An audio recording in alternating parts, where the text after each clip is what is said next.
My name is Nutritional. I'm a professional pig farmer. I've been doing pig farming for the last 10 years, 20 years as a matter of fact.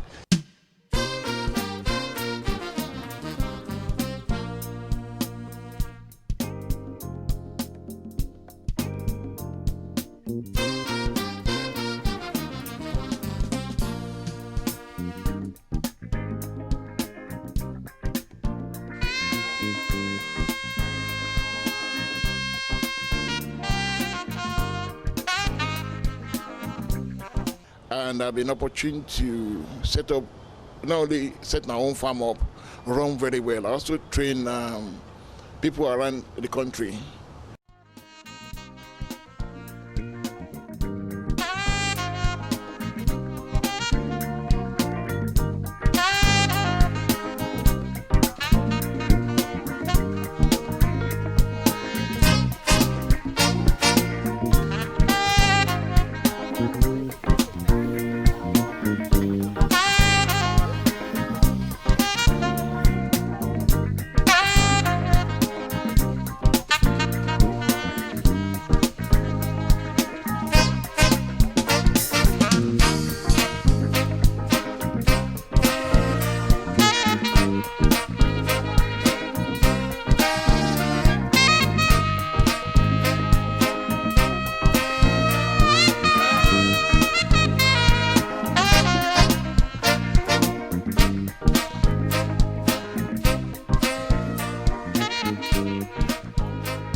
Run very well. I also train people around the country, across West Africa. Our training has been, it's noted that Pig Site website as one of the best training for West African pig farmers. And last week we were in Ghana and Togo. Bonjour everybody. Bonjour tout le monde. Bonjour tout le monde.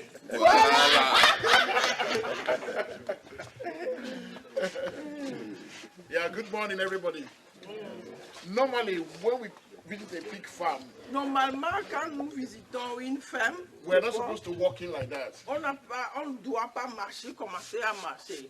For many reasons. Pour plusieurs raisons. If I come to your farm after this training, don't allow me to come into your farm anyhow. Si je viens dans ta ferme, ne me permets pas de commencer à aller. The reason for that is that you don't want me to come with the packaging from my farm and introduce it to the one on your farm.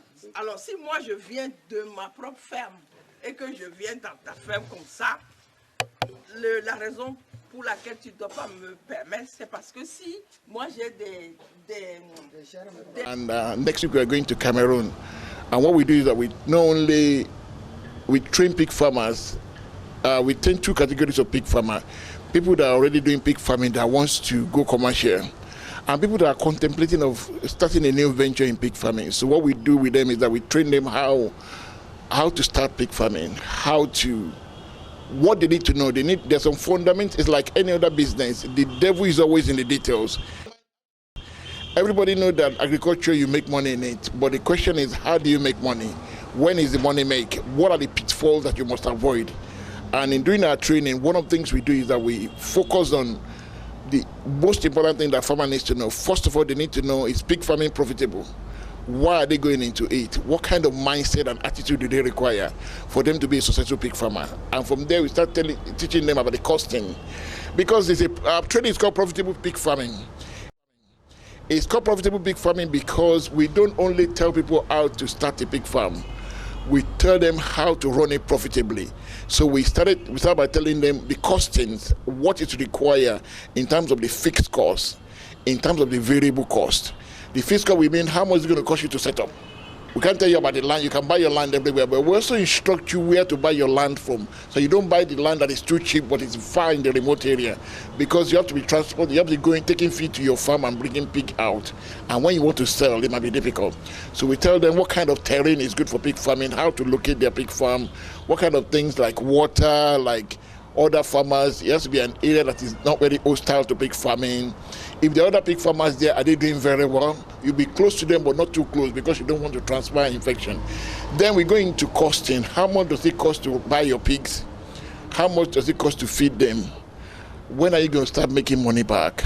For example, pigs give birth twice a year. So if you start with a pig now, and you start your pig farming right now with small pigs, you raise them for 6 months, they reach puberty.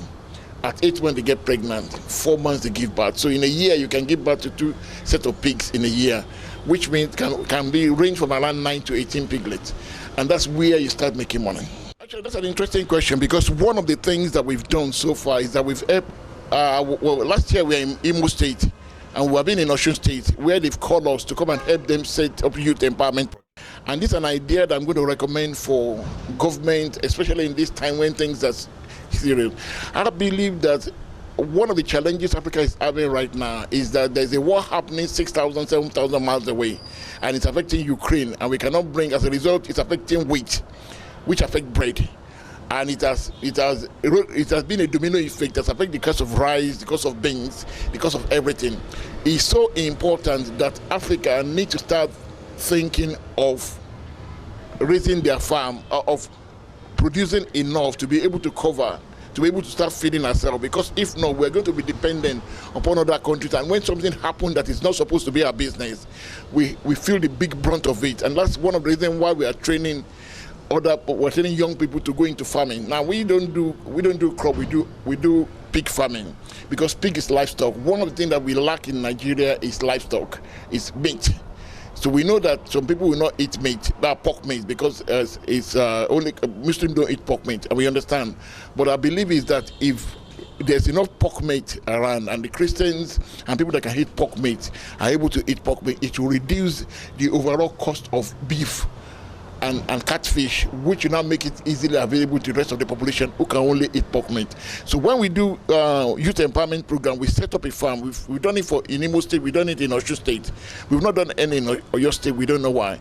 But what we do is that we help them to set up a farm. We build a pen that allows each young person to raise 60 pigs. It will cost them approximately 800,000 to raise 60 pigs, but they're going to make 1,800, 1,900, depending on how much they sell by pigs. We set it in that context because, one, it needs to be that's how much they're going to make every 6 months.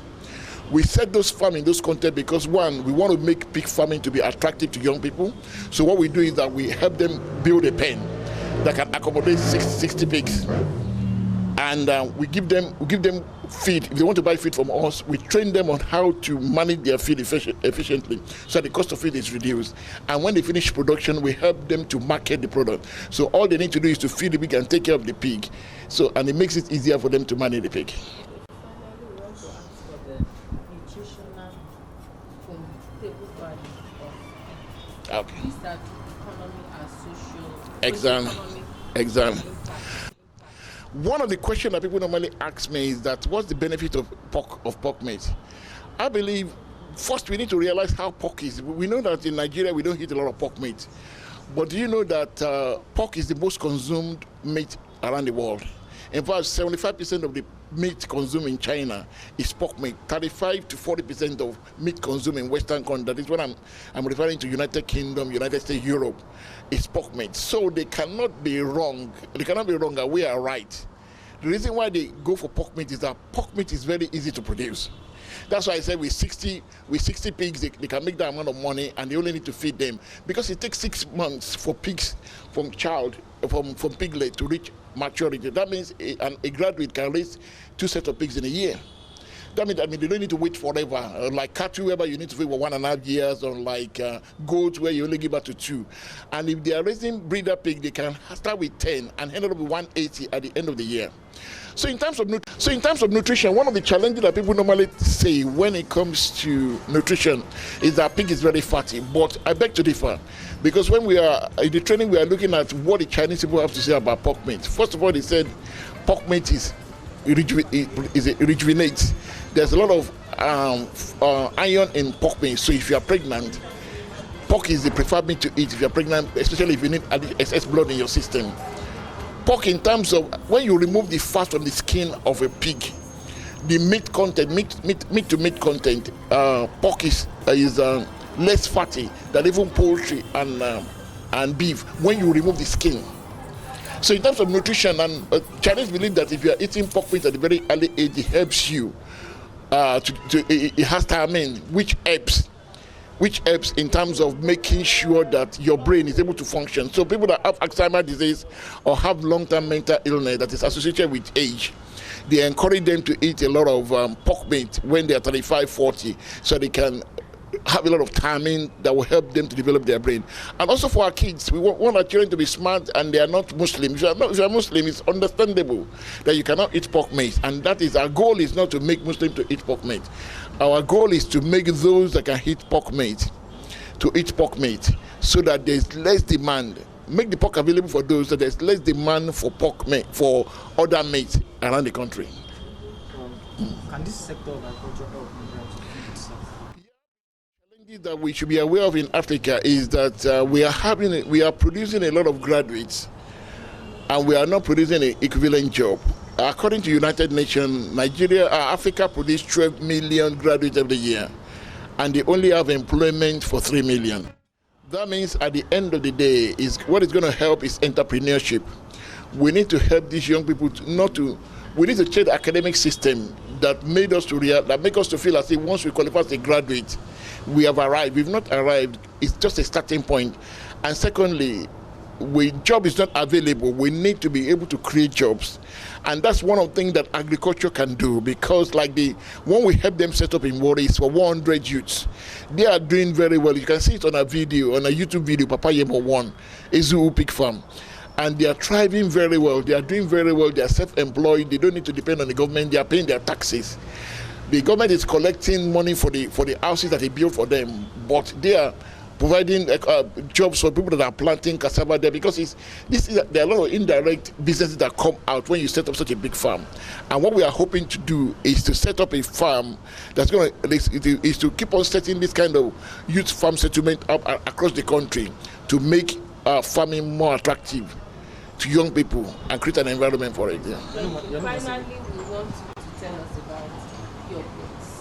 Okay. And how you intend that this help